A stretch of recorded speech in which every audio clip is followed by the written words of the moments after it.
There, you got it. Hello, one and all, here around the Four Corners area where I am in the beautiful Rocky Mountains and around the world to another episode of Solutionaries. And I'm your host, Michael DiMartino. I'm really happy to be here today, not because I just get another opportunity to talk with an amazing person, but I actually got to meet this person in person recently in Playa del Carmen, Mexico, where I actually used to live every freezing winter for 20 years, bringing people down into that area of the Mexican Caribbean and also to Tulum for eco-spiritual tours. But it was a real pleasure to get to go there recently for the Palenque gathering of the Eagle and the Condor with Chief Phil Lane and Marcello and all of the group there, and to travel around and to actually reconnect with a old friend, Mitch Gold, and to connect with him. And then through that moment, getting to connect with our next guest. So I want to welcome from the KarmaHub. He has many different brands, things he's doing, but a real solutionary with an incredible background and an incredible project that we know is already gaining momentum and traction. So welcome to Solutionaries, Adam Stewart. Thanks so much, Michael. How are you doing today? Really good. It's warming up. You know, we were down there in Playa del Carmen a few weeks ago with you. It was 99 degrees and slightly balmy. And we're at a comfortable about 50 degrees here. So That sounds adapting. refreshing. I'll like to trade places with you for a week. It's certainly getting toasty down here. That's negotiable. So you know, I just wanted to mention this show, Solutionaries. We broadcast every week and is part of our Regenerative Media TV platform. And we also put it up on YouTube and Vimeo, and also part of our production company, Golden Road Media. But the idea with this show is not to just add more information saturation to the discourse. You know, there's a lot of people now who are doing podcasting and doing great content and shows, and so many options, so many channels. But the idea with this show is to really showcase and spotlight and begin the process of weaving together all of the different projects and organizations, the solutionaries, as we call them, to help co-create and collaborate as we architect this new paradigm for humanity. So I want to welcome you again. And before we get right into it, why don't we tell us a little bit just about yourself, your background, and we'll kind of bring that into the current day of what you're actually doing as a solutionary. So I'm really excited to hear about your background in the music and entertainment industry. So once again, welcome. Great. Thanks so much, Michael. Thanks for teeing that up. Yeah, solutionaries. What a term. I love that. You know, when I first heard that, when I first met you, I went to like what my childhood passion was. I remember just being, you know, always like an inventor, always someone who wanted to build things. And I was a big fan of Disney and their Imagineers. Oh, what if I could be an Imagineer one day, you know? I was fortunate enough to get into that sort of big media landscape. This is going around 2005, I guess. Suddenly, it seems a long time ago. But you know, from just a good old bartending job and some networking, along with my communications degree that I was getting in college at the time, I landed an internship, a dream internship at MTV News, and I cut my teeth there. I was there for a little over 7 years, and I did all sorts of stuff. I produced the red carpets for the Video Music Awards and the Movie Awards. I was really involved in day-to-day news operations, and that involved all sorts of stuff. Like I went to for disaster relief. I was down at Hurricane Katrina aftermath, Hurricane Rita, the earthquake in Haiti. I was embedded with the military going down there. Really kind of getting the pop culture and hard news intersection. You know, we've been doing these things alongside celebrities over the years. In the second half of my tenure there, I became the director of production. I oversaw large-scale music festivals and events for all the brands and what was then the Viacom family. So this is, you know, Comedy Central and Nickelodeon and of course MTV and country music. And that really became my passion, producing large-scale music festivals, and I became quite good at that. Currently, and in you know conjunction with let's do this. Just for folks who don't know, because some millennials do watch the show, and MTV is like, what is that? And of course, talk a little bit about MTV, because it really was at the cutting edge of, again, music television, and filmmaking and multimedia mixed along with music. But let's give people who might not know, for those of us, I guess, under, I'm not even sure how long ago MTV was. We're dating ourselves, Adam. Well, Just a yeah, little bit it's of still there, background but of yeah, what that was, and an incredible innovation that MTV was. definitely great to get some context. You're right, because me being a Zennial, I'm 42 years old. These those who straddle Generation X and the Millennials, it has changed a bit. MTV used to be the source for pop entertainment and music news and culture. I remember being a teenager and getting home from school 3 or 4 in the afternoon, and you'd immediately turn on MTV. And what were they doing? They were doing a show called TRL, Total Request Live. Do you remember that with Carson Daly? And this was a weekly dial or daily dial-in show, and there was a live studio audience, and MTV would tell the world what their top 10 songs of the day were, along with the little news briefings and stuff like that. It really was the central hub of pop culture, and this does predate the internet as we know it. This goes back. MTV was founded in 1981, and it was pioneering.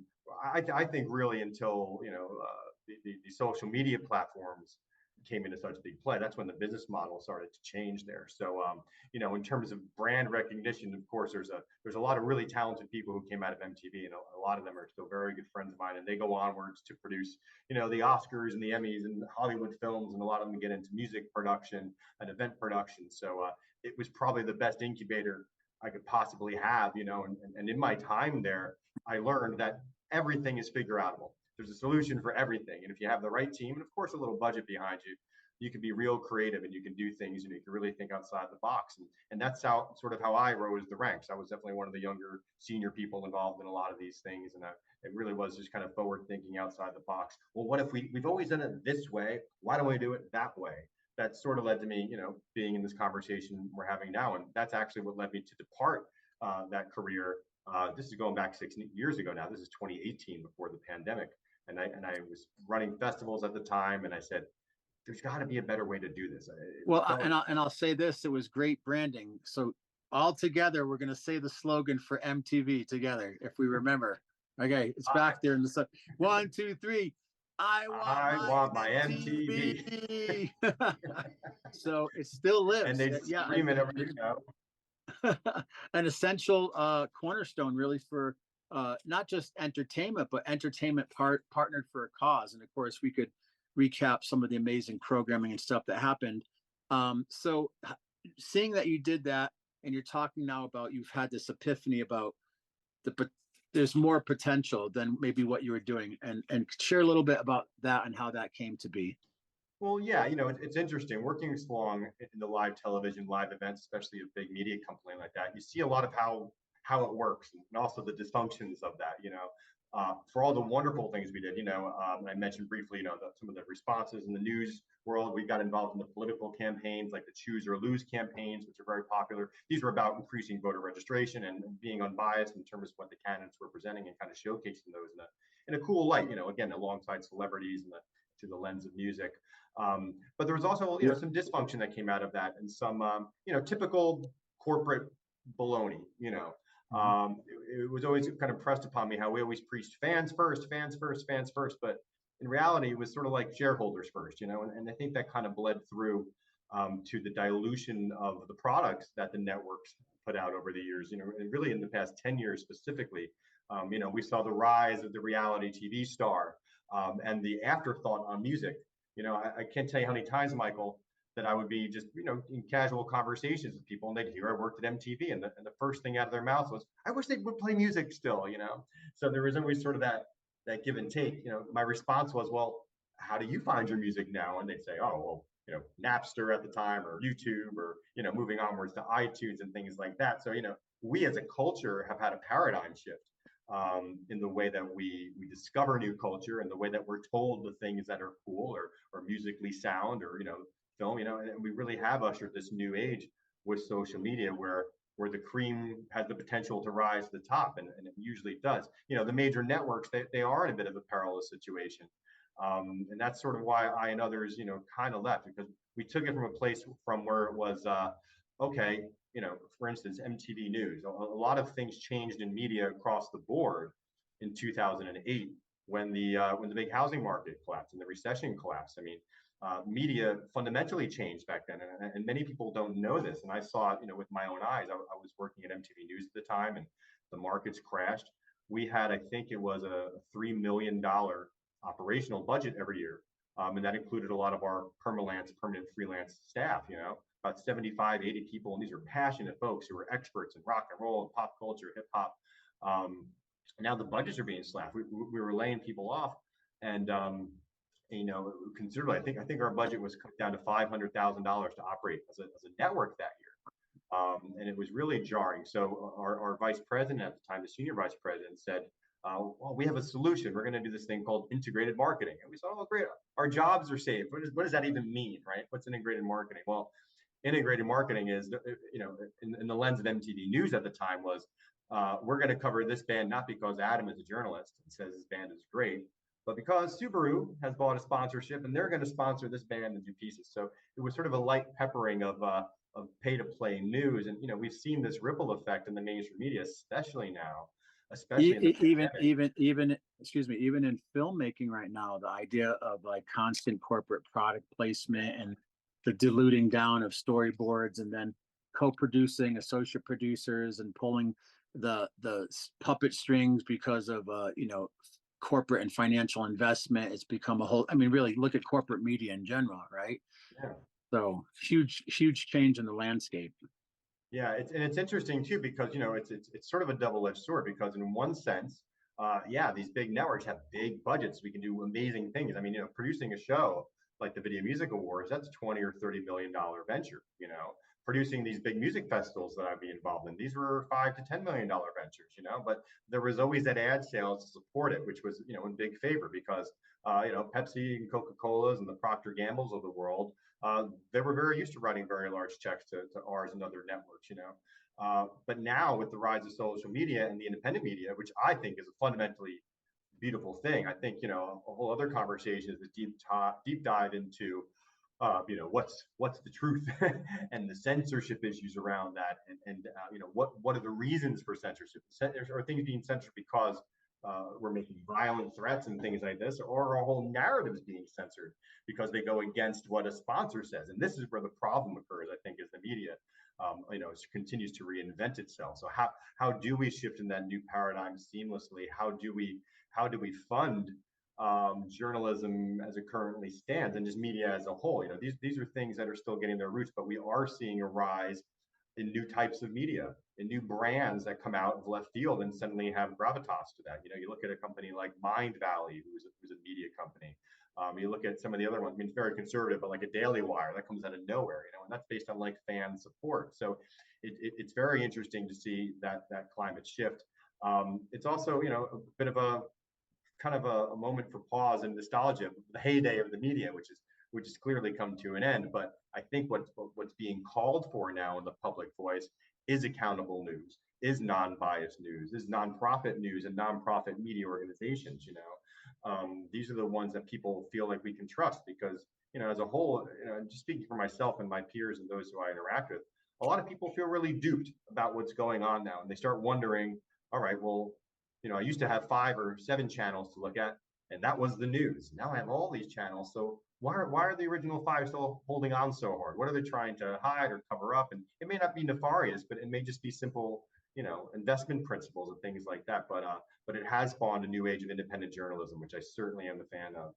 I think it's really important for how we decide to grow into next steps and how we spread the good news that's all around us. We're all involved in such great things, so many good things. But the way the media is programmed, and the reason I ended up leaving that corporate environment is because no one's really at the wheel of that ship anymore when it comes to these big networks. The ad sales buys have come in, and what sells? The scary stuff. So when you look at the political news and the far right and the far left, well, sensationalism sells and scary sells and that red alert sells. So the more people are glued to the news, the more we're going, oh, the world's going to end, the more money everyone's making. So we got to get out of that paradigm and get back to news and storytelling that resonates with us, with the regular folks who make the country and make the world great. So I'm certainly an advocate. Yeah. And I think what's amazing, and you're kind of teeing it up right now. So, being involved in this really paradigm shifting platform known as MTV, and then getting into the entertainment industry. And then you kind of had these epiphanies, not only of how sometimes the narratives are tainted and manipulated by just the financial investment, advertisers, sponsors, underwriters, but also I know a lot of your work is about the unsung heroes. It's like the people who aren't up on the stage being idolized by hundreds of thousands of people, but basically the hundreds of people, some employees, some volunteers that show up and do all the pieces to keep the cogs in the wheel of this big entertainment industry machine moving forward. So just to kind of set the stage, so you're actually working right now. You have two things you're working on. One is the Karma token, and I love the idea and the name. And then also you're working on this concept of Karma Fest. If I'm assuming right, based on this idea, and this is something that Solutionaries focuses a lot on because we're about full spectrum regenerative solutions. So a lot of people, when they hear that, they're like, "Oh, you're into like permaculture, or you're into like solar technology," or they tend to think of regenerative or sustainability related stuff, which is kind of true, but regenerative is going beyond just where things are sustaining themselves because we're under this kind of cascading collapse of an old system, whether it's political or economic. I mean, even if you watch corporate media, there's no way getting around what's really happening right now. I mean, today we have the second day of the trial going on for an ex-president, and it's the blue party and the purple party, the red party. Economic challenges. There's still wars. There's still things being run by the multinational industrial complex, the war machine, the pharmaceutical industries. So, what amazed me when we met is you're actually doing something in this regenerative solutionary area. Again, we talk about economics, we talk about sovereignty and governance, we talk about renewable energy, we talk about health and wellness, which, again, outside of, even though it has its function outside of traditional allopathic Western medicine, there's things that we can all do to have more longevity and more health and a quality of life. So a lot of it is about people like you coming up with these innovative new ideas to kind of disrupt or give alternatives to the dominant paradigm, patriarchal kind of corporate mindset pyramid that's really controlled things for so long. I mean, going all the way back to Egypt, right? I mean, this is not a new concept.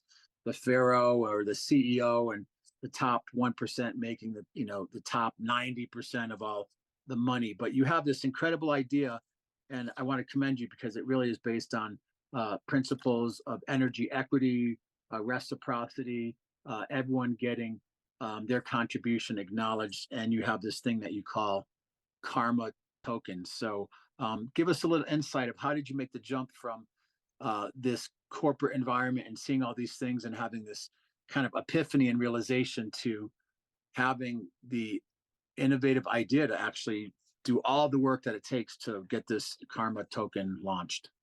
Yeah, so thanks for asking. It's a good story and it's a bit serendipitous and it comes in parts like a lot of things that take time to fester and sort of warm up. It is like a fine wine when you have an idea because you go into things and you make all the mistakes at first. You may make a fool of yourself. You waste all your money, stuff like that. But they're all learning lessons, and I think that's really part and parcel to the whole progress. But how we got from there to here, basically when I was overseeing the festivals for MTV and those properties, I always kind of banged my head against the wall because I knew how much darn work all the folks putting, all the unsung heroes, as you said, Michael, behind the scenes were doing to put this together, and how uneventful the fate when it felt when it seemed flat at the end. And I often wondered why that was. And, a lot of it had to do with always preaching to the fans, like I was saying, we're doing this for you. The music is here for you. We're here for you, but we're really kind of catering to the sponsors more than anything. And suddenly it had the Pepsi show and it was supposed to be an award show, right? But in that, when I left, my goal was I want to produce a large scale nonprofit music festival was my goal. What if you could do something as cool as Coachella? but do it in a way where it was really about the fans. What would that look like? You have Global Citizen who does a version of it. But I wanted to do, I said, what if you can fill an audience with volunteers? Because truthfully, what we were doing for a lot of these shows is we couldn't get people to show up for free tickets, or let alone, buying tickets. We'd pay someone to go find people. We'd cast an audience, right, to fill the room. I said, well, what if we casted it full of volunteers? How would that change the paradigm? So at the intersection of this, I find myself departing a stable corporate job and trying to start something revolutionary on my own. And during that time, I met my wife, Kate, while we were both on a holiday in Italy. And during our time there, we just kind of really got on the same page quick. We both had this, undying passion to help others, and sort of like philanthropic sense to us, and just always, going the extra mile, helping people out, spreading positivity. And we kind of learned that about each other, kind of living on a dime in Italy for a while. I was working on getting some support for this festival, and we kind of had an aha moment as we turned into this. And I had left to go back to New Jersey, where I'm originally from, and my now wife was in Italy, and she was sort of celebrating this fact that we had this this great encounter, and we were doing all these positive things, and she felt like she needed to do something, like she needed to like give back or clean something. She always said cleaning is therapy. So she knocks on the door of a random restaurant in Florence, Italy, and she explains to them she needs to clean something for the betterment of the world, for her soul. And they say, all right, crazy lady, well, you can't clean the dishes, that's an insurance issue, but here's a mop and a broom and a bucket, have at it. They gesture towards the back alleyway of this little cafe in Italy. She gets down on her hands and knees and scrubs the whole darn thing for 3 hours. She calls me, she goes, Adam, I'm standing on the cleanest street in Europe. And you never believe what happened next. The owner of the restaurant gave her a brand new dress. They offered to give her food, and it was this really beautiful moment of, what if we could give back and get something back in a new way? What if we can go somewhere and volunteer and get a tangible experience in return, like a ticket to a museum or a meal at a restaurant? And that sort of birthed this idea of KarmaHub, which is what really the Karma token is all about. So what KarmaHub is about, and the Karma token is, we're a volunteer currency. So we talk about blockchains and how they work, and really what's any currency? Why is Bitcoin successful? Bitcoin successful, or on the road success, because people believe it on both ends of the equation. Those who accept Bitcoin believe it as much as the people who are mining Bitcoin, right? And how are we mining Bitcoin? We're solving complex equations. We're doing work, a proof of work that this is a valid form of currency, and it's been recognized by parties on either end of the transaction. So we're doing the same thing with KarmaHub, only our proof of work isn't some computer equations. It's tangible, right? We leverage what existing nonprofit organizations are already doing by providing them with a cryptocurrency, a crypto coupon that is generated every time someone volunteers an hour, right? So every time someone volunteers an hour for a certified 501c3 nonprofit, they get a token in their wallet called the Karma token. This token is it's equal to the minimum wage in the location of the Volunteering Act. Okay, so in a place like New York, you'll get $15 in a coupon for by volunteering in this token form. You can then use that coupon at any of our end participants. So what we're working on doing is onboarding major players. So we're talking airlines, hotels, Amazons, retail chains, grocers, so that we can effectively have a do good currency, right? So the proof of work is being validated by the nonprofits. These are the people who we already trust, who already are solving our world's problems. We're leveraging that trust and incentivizing volunteering, because I believe very much so in the nonprofit economy. And I believe very much so in the fact that there's 1.8 million nonprofits in America right now, 80% of which operate on less than $25,000 a year. How can anything be successful? The notion is, and the theory is, what if we can provide this incentive to give these nonprofits the things they need, which are the hands and the resources to succeed in their missions and goals, right? Whenever I talk to people who work for or volunteer for or run nonprofits, they're always saying, we need more volunteers. They need more of a reason to volunteer. Let's get them those. Imagine if we fuel the missions of these organizations. I believe that if we find an incentive in this nonprofit industry as a whole by doing this, that we'll sort of right the ship. We have a lot of problems just talking about what we were talking about with the media side of things. The for-profit industry, if you will, the economy, it's obviously massive, right? There's always incentive to participate, whether it be for your investment or getting things or doing things. The nonprofit side doesn't have that. There's no reason for people to invest because you can't get a return. There's no reason to volunteer because, well, other than just feeling good, I don't have time. By putting something tangible in that path that people can latch onto, you can volunteer for somebody else. You might not need Karma tokens to reward your volunteering, but what if we can pool of all our resources and donate our collective efforts to somebody who needs it? What if we can fly someone home for the holidays? What if we can get food to somebody who needs on the other side of the world just by volunteering locally? So that's kind of a quick intro to our big vision. But yeah, just like anything else, we want to leverage existing technologies. We want to help others in a quantifiable way, and we believe that by doing it in this way, we can greatly impact society.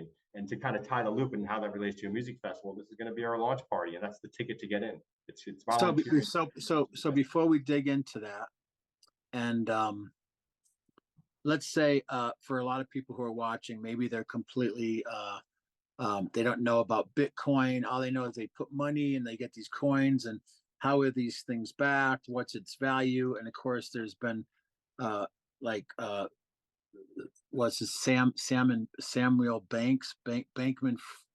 fraud, Samuel Bankman fraud. yeah. Yeah, And there's a lot of concern about people putting money into a system and that. So just if you could share a little bit about, because it sounds amazing, but if we could break it down a little bit, like, okay, I go out, let's say I do 10 hours of volunteerism for an organization, and then through Karma coin, Karma token, I'm paid in the Karma token. Say the minimum wage is 18 an hour. I get that transferred into my digital wallet, because I know us currently with our DAO, we use MetaMask, and I know there's different platforms. If you want to dig into the granular details a little bit, but how is that backed, and then how, like you said, that would potentially be redeemable at affiliate companies that are working with you as far as accepting the Karma token as full or partial payment. But can you dig a little more into like the nuts and bolts of yeah. how this works, and yeah, just a little more understanding about that, because this is a whole, for most people who haven't invested in things like Bitcoin or stuff. This is like doing quantum physics. So I'd love to hear a little more Yeah. simplified.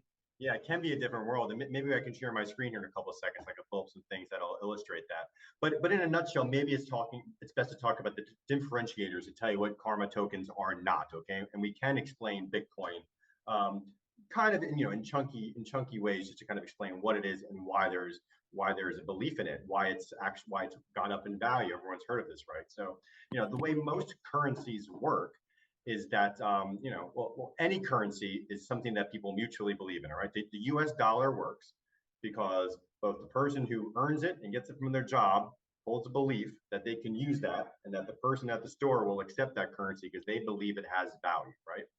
And we always hear about how inflation drives things and how the perceived value of currency changes, how prices change over time, right? And there's a limited supply, right? We talked about this before the pandemic too. And when the government prints money and puts too much money in the supply chain, that drives inflation, and all kind of wacky things happen. Quick question. Are you implying that the US dollar is not backed by gold or Well, anything of substance? have you been in Fort Knox before? I haven't. Who knows? There's all sorts of those rumors, but to your point, how would we know? It's the most secure building in the world, and we're supposed to have our gold reserves there. But so we're trusting and believing that those who say the currency has value, and those are backed by liabilities and assets. This is how the macro economy works, right? And it's also interesting, again, not to disrupt your flow, but I also know that right now, currently, up until this point through OPEC, that all the oil in the world that was sold and traded was done through the US fiat dollar. So the dollar was backed by the world oil markets. And currently, right now, with BRICS, which is Brazil, Russia, India, China, now South Africa, Iran, probably just saying those names right now on Zoom, we're probably getting monitored. Who knows? But a lot of them are starting to use different currencies right now as far as doing their business for petroleum. And as we know, something like 80% of the world's oil does come from a lot of other sources. So this is, if we're looking at just money, the dollar bill as money, the potential strength of the US dollar could have implications. And like you're saying, you're creating this whole digital based system that should be basically unaffected, that's supported by human power. And also on top of that, it's a way to do things that hopefully, and we won't maybe we'll get in this at the end, that would be apart from the central bank digital currency that's being tried to be rolled out right now by the World Economic Forum. But anyway, I want to go back to that because I want to hear like some nuts and bolts stuff of how does this work? Why should I believe in this? Because I mean, philosophically, it's amazing, but how does the mechanics work? Sure. So yeah, just kind of going into Bitcoin and that how that works, right? So the reason Bitcoin works is because there is a defined number of these coins. There's only 21 million of them. Okay, they're earned by people doing their mining. You hear about this mining. What is that? Okay, it's in order for the network to function, it needs a lot of complicated mathematical equations solved. The reward for completing those equations is small amounts of Bitcoin, right? So when you're mining it, you're helping the network become stronger, you're helping it have its structural integrity. And the reward is they get a piece of it. So it's kind of like a share in the company. Now, there's only ever 21 million of those things, right? That's why it's a good vessel, because that means that the demand for them is going to go up and down according to how much people believe in the currency. Right now, people believe in it that each one is worth 60 some odd $1,000. Pretty good for something that was worth less than pennies 15 years ago, right? And now it's being adopted. So you have certain countries adopting it more fully than others, even like El Salvador, I believe. Like it's considered a central currency. Now you're getting retailers that accept this, right? So there's mutual belief on all ends of this ecosystem, right? Karma tokens are a little different. So we're sort of a reverse currency, right? We're more of a crypto coupon than a cryptocurrency. You can look at it like that. Okay. So the way we work is, do you believe in karma? Is kind of the question. Do you believe that if you do good, that good will come back to you, right? Most people do believe or understand some general notion of what that means, right? If you have lots of good karma, you've done good things, you give good karma, it's a good intention, right? What we're doing is quantifying it, right? And karma is really limitless, right? So our currency is not investable. Okay. This isn't something we're never going to sell it. It's never like, oh, here's $100, here's a bunch of karma tokens. It's never like that. The only way it can ever be earned is by physically volunteering. And I like to speak around, it is anchored to minimum wage in terms of when we launch globally for the sake of our tests, because the US minimum wage does hover on average around $10 an hour. It makes it easier for the math and understanding. So let's speak in tens, okay? But when we talk about that proof of work, you can stack these coupons, you can collect these coupons. And what we've done is the barrier to entry for any retailer to accept this currency, okay, is are they willing to pledge at least 1% of their average revenue as discounts, okay? So what does that mean, okay? Something very simply, a company, a mom and pop shop, pizzeria in any town in America, right? Say they bring in $100,000 in sales a year, right? The question to them is, would you contribute $1,000 into the KarmaHub ecosystem system? Meaning $1,000 of your products. What does that mean? What's the true cost? It doesn't really matter. It's the retail value. It might cost them $300 worth of tomato sauce, dough, and cheese, right? But their perceived value is $1,000. So will they give $1,000 to volunteers? Will they effectively sponsor what's 1,000 divided by 10, 100? It's like effectively sponsoring 100 volunteer hours for that big for that single company. Now, in a small company, and there's millions of those in America. But what we're really eyeballing is the big ones, right? We're looking at a Walmart. Okay, does anyone know how much Walmart did in revenue in 2023? It was nearly $600 billion with a B. Okay, that's well over half a trillion. What we're proposing to them is, hey, Walmart, will you sponsor $6 billion worth of volunteering? That's 1% of that. Okay, will you sponsor 60 million volunteer hours every year, right?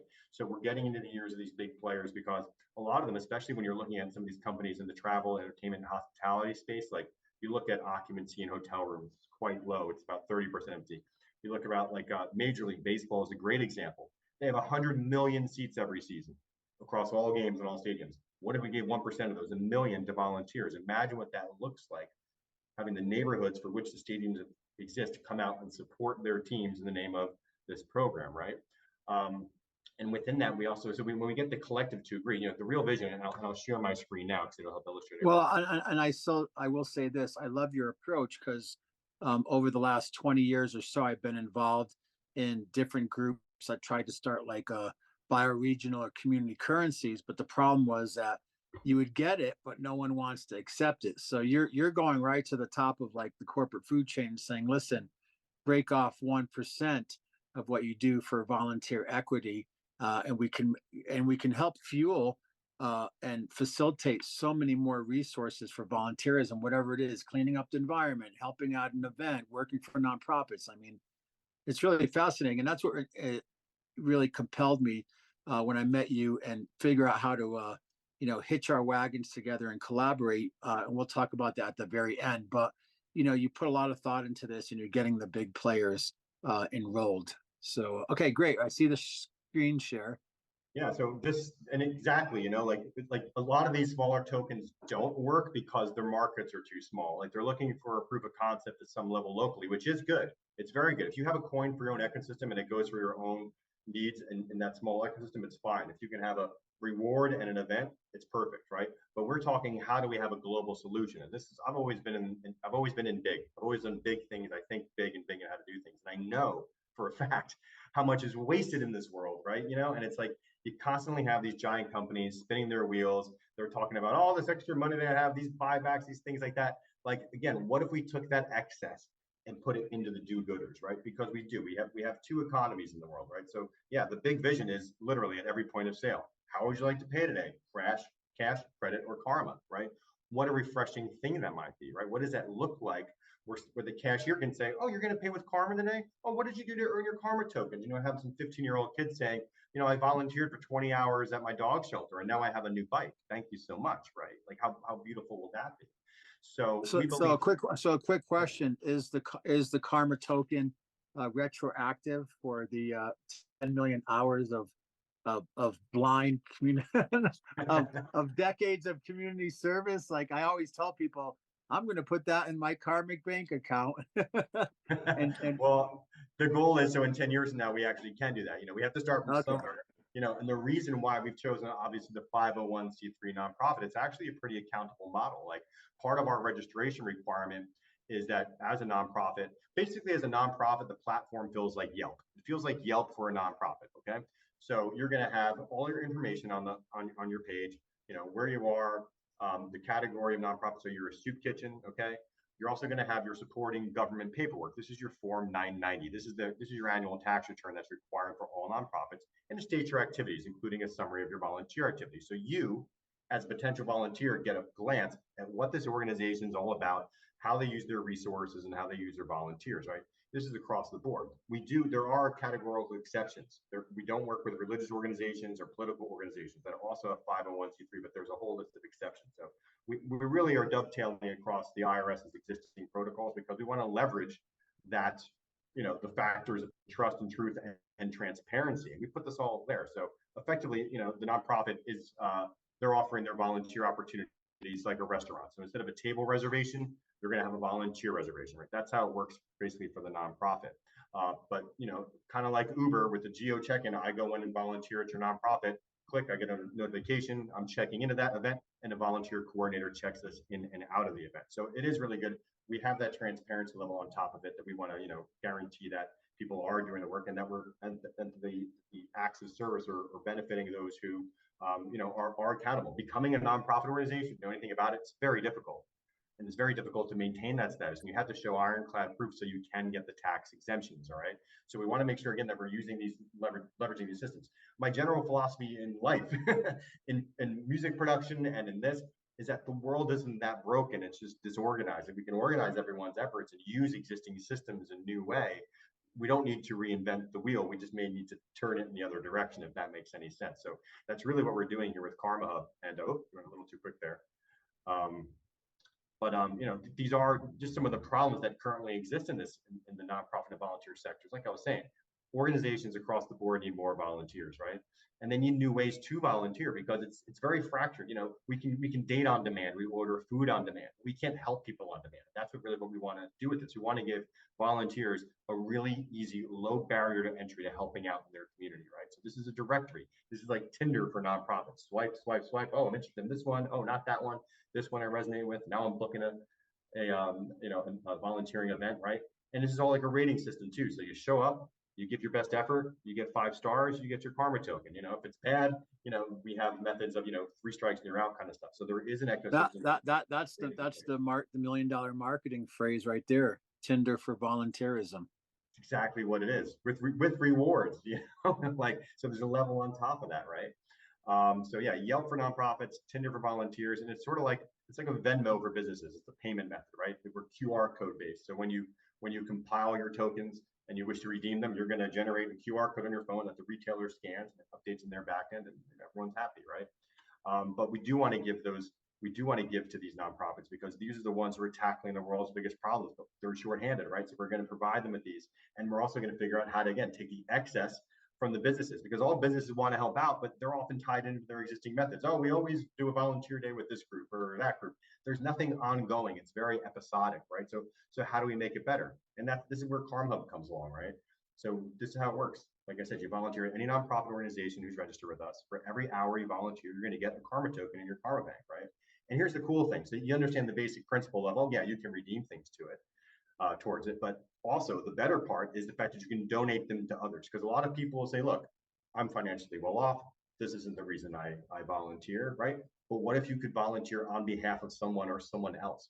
What if every time you volunteered, an organization would be the benefactor? So you can volunteer for one organization. Say you volunteer at a soup kitchen and a dog shelter. Okay, the soup kitchen needs some new kitchen supplies. They need a new set of knives for $100. You could volunteer not for that organization, but you could volunteer for the dog shelter and pledge those rewards to be redeemed at Bed Bath and Beyond on behalf of the soup kitchen, right? So we're creating a circular economy, not only from the for-profit economy to the nonprofit, but a complementary economy is how the nonprofits deal with each other and verify their own volunteers. So there's a lot of cross-pollination that gets involved. And again, the goal is to make volunteering easy and accessible. And it's a way for nonprofits to really say, hey, if I had more help, I could achieve more of my goals. And just as an aside too, and I'll get to it, but sort of part of the reason for the Karma Festival every year is it acts as an enormous telethon, a huge fundraiser. Okay, so companies, this is only applicable to retail facing businesses. Okay, so anything with a customer service point, whether it be an airline, a restaurant, clothing store, etc. But half of the economy is businesses who don't fall in that category. Supply chain companies. These are the companies we ask to donate a considerable portion of their profits to us, up to 1%. Our goal is to make a giant bucket that during this telethon gets distributed based on how many people volunteered for which organization every year. So say we have $1 billion in this fund at the end of the year, and one organization contributed to say 25% of all volunteer hours, which would be a ton. They'd get a $250 million check. They'd get a percentage of that slush fund. So imagine the various percentages of all these little organizations who are helping the broader ecosystem. They're getting a cash reward at the end of the year. Because like I said, imagine these organizations, 80% of which are functioning on less than 25 grand a year. You can't feed one person for less than 25 grand in America, right? So what will these organizations be able to do with both the hands to make their entry level jobs occur and the money, the resources to improve their systems, to improve their programs? We see just an avalanche of volunteering happen, right? And when you look at the size of the market, it's really, it's just enormous, right? About one of every 5 people volunteer in America. Like I said, there's 1.8 million organizations, and each year there's over 7 billion hours of volunteering, right? Look at this. There's more nonprofit organizations than there are consumer-facing businesses in this country, right? But if you kind of do the math and look at that macro scale, we're looking at the ability for the consumer-facing businesses to basically sponsor 55 billion hours of volunteering each year. For $55 billion worth of volunteering each year, right? So divide that by 10. Again, it's substantial. We can get to 5.5 billion of volunteer hours to be sponsored a year. And we'll probably have more because people want to contribute more. A lot of companies are saying, well, what if I want to go more than 1%? Of course, 1% is the barrier to entry. So, looking at the size of this market, again, it's like, how do we leverage this existing entire ecosystem, parse it with things that already exist in the extras, and make something quantifiable and transparent in the middle? Like KarmaHub, we see ourselves as like the grease between economies. And if you look at the direction of the world and why I find it so frustrating, it's like, we are a for-profit world, right? And if you look at civilization like a giant ship, like a huge cargo ship, it's got these 2 engines. Well, we think it has 1 engine, right? The for-profit economy. This is what moves us through the waters, right? But we're actually lopsided. This boat is actually going in big circles. The vision I have is, what if we fortify the other side of the equation? All these other do-gooders, all the people who are selflessly pursuing missions, regardless of profit, of bottom line, and stakeholders, and we fortify them. Now we're growing this other engine. Now humanity has a second engine on this boat, and instead of going in circles, making the same problems, economic crashes, war, poverty, unemployment, et cetera, now we have someplace else for all this excess energy to go. Because right now, gas is flying out of that engine. It's generating too much. We don't know what to do with it. It falls into the wrong hands. It gets misallocated. It gets misappropriated. What if we put it into an existing framework, the people who we already trust to really achieve these missions and goals? I think that's really the only way that we're going to solve this world's problems, by giving considerable strength to the nonprofit economy. So again, it's really a huge market. You know, Amazing.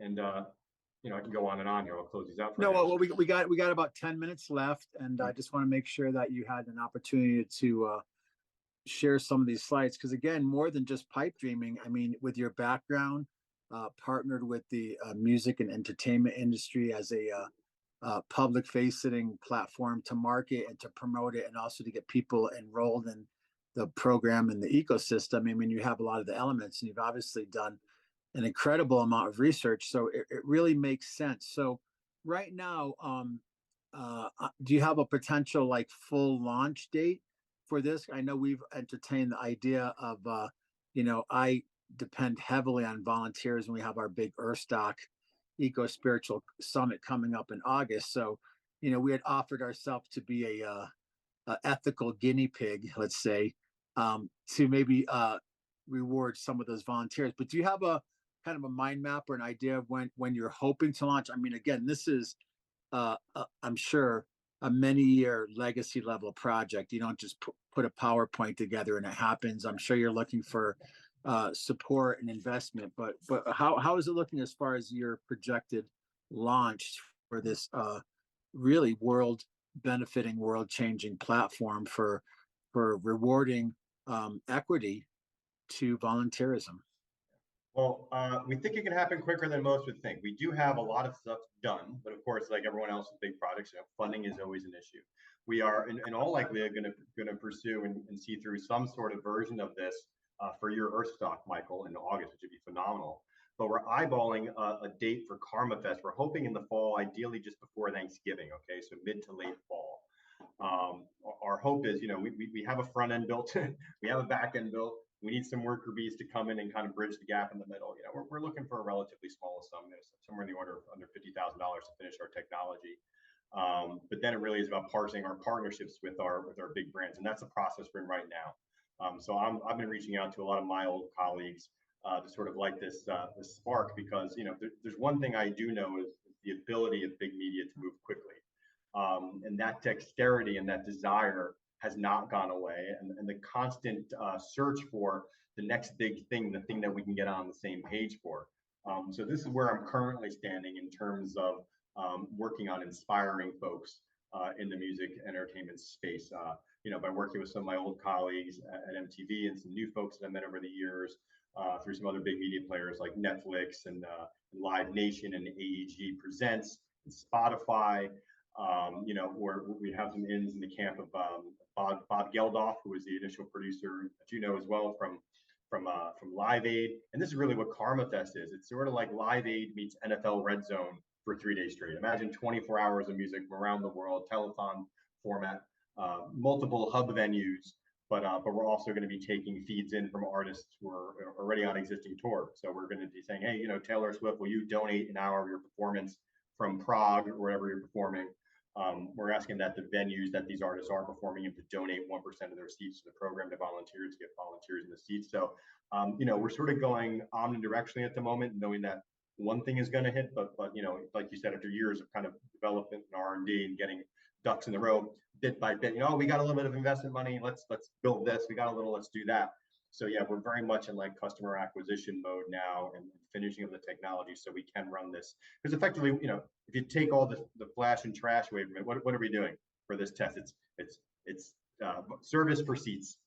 10 hours gets you in a seat, right? So that's going to be the lo-fi first version of the app. Then the platform ideally will grow in early 2025, and we'll start having some of the real markets for the brick and mortar retailers and online shops. Imagine volunteering 10 hours a month and not paying for your Netflix, your Spotify, your Google Drive. Like this can all come out of there. That's again kind of the vision we see. But we do know that once we integrate at that level, that things can move quickly, and we're positioned to do so. Incredible. Congratulations. And on top of that, you're a father. I'm a new father.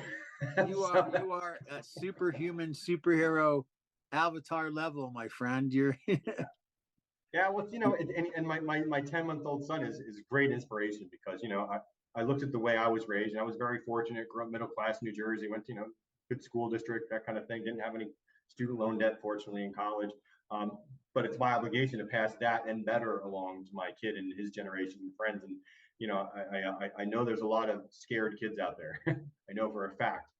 Because there's a lot of reason to be scared right now. Look what's going on in the past few days with Iran and Israel and all this stuff. It really is a scary time to be involved. So I envision a world where our children are taught tolerance and empathy at a young age, and mindfulness. These are all the things. These are the teachings of the Dalai Lama, right? Teach yoga and meditation to kids when they're born, and by age 7 you'll eliminate violence in a generation. I wholeheartedly believe in that, the power of our youth. So I think that if we engineer forward-looking solutions to bridge the gap between existing systems and future modalities, well, now we have a winning combination. Because if we're teaching how to give and how to receive and how to be empathetic at an early age, and the value of giving back at an early age, well, now we stand a real chance of changing things. Because I don't think the world is broken by any means. Again, I think sensationalism sells. I know sensationalism sells, so I know that we do have a tendency to gravitate towards the bad news that goes around. My bigger vision is I'm confident we're going to spawn a network, good karma news. Imagine 24/7 of the good things that happen, right? And not the baloney that scares us all, because, at the end of the day, what do we have? We have our loved ones, our family, our things that drive us, our passions. We want to be able to turn nonprofits should be a tangible career path for people. What KarmaHub does, it lays a barrier-free entry to effective internships. It's like a paid internship we're offering, because we know that if someone does consistent volunteering for an organization, the data says that repeat volunteering cultivates new employees, the new change makers in organizations, who then will be paid a salary, right? So how do we put interest? It's like, oh, you'll never amount to anything unless you become a banker, kid. Well, no, I think you can amount to plenty if you want to save the oceans and if you want to feed the world. Like there should be a viable path that doesn't sacrifice one's own personal comforts and sustainability for the greater good. I think that by bringing these systems together, by leveraging the excess, by unionizing, if you will, the good deeds and the good people, then we stand a really good chance of keeping the earth intact and avoiding these calamities that are just omnidirectional at this moment. So I do have great hope, and I think being a new father has just solidified. That's my favorite thing. I never knew I wanted. Until I want a kid. Then you have a kid, and everything changes, and you start seeing in the world that we're inevitably going to be giving them, right? absolutely. Well, omnidirectional solutions for an omnidirectional multiverse of potentiality. Both the broken old timeline paradigm narrative that's playing itself out, and then of course people like yourself and myself and others that are again solutionaries that are helping to bring these new innovative platforms and templates and technologies, whether it's around regenerative agriculture or something amazing like you helping to monetize and actually give equity for volunteerism, which helps fuel uh, really global change and transformation and conscious stewardship. So I want to thank you for coming on today. For those of you who might be catching the end of the broadcast, we've been talking today with Adam Stewart in one of my favorite places, Playa del Carmen, Mexico, on the Mayan Riviera, and where the mariachi and salsa music never ends. And The tacos flow like the salmon of Capistrano. there you go. Yeah, But it's a I great want to great thank place you to live today and for visit. coming on the show and just sharing some of your genius with us, your background, and bringing another very hopeful, very innovative technology to the forefront. So we're going to keep our ears and eyes open for the Karma Token and, of course, Karma Fest coming up. So if people, before we finish, how do people, I know you're KarmaHub, how do people get in touch or find more information out about your work and project? Great, thanks for asking. Yeah, so the best way is just to head to our website, which is karmahub.app. Okay, and you can just sign up for our mailing list and our wait list, and we'll keep you updated on all that. We'll get you in the initial beta groups for volunteering, and you'll be part of the initial group who's going to push this over the edge for us. Amazing, amazing. Well, thank you so much for your time, and we appreciate all that you do. And that gets us about to the end of the show. And we want to cater to those who have ADD and limited attention spans. But hopefully, with this show and the compelling information and solutions that we're bringing you, it warrants you taking some time to actually really understand what's happening around the world with innovative solutionaries like yourself. So again, I want to thank you for coming on today.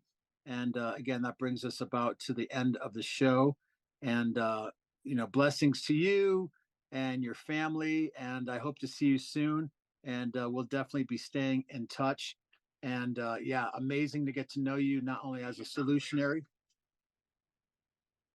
but also as a human being. And Likewise, I'm grateful for being on your show and part of your platform as well, Michael. I think it's really incredible how the patience you have in herding the cats and turning the cats into lions and get everyone to kind of get on the same page here. I think it's just invaluable, and thank you for putting this all together. Thank you. Well, that's a big part of our Regeneration Global platform. We're trying to find the big change makers that are doing what they're doing to help bring these pieces together. So thanks again. I'll get us to the end of the show, and have a great Earth Day coming up.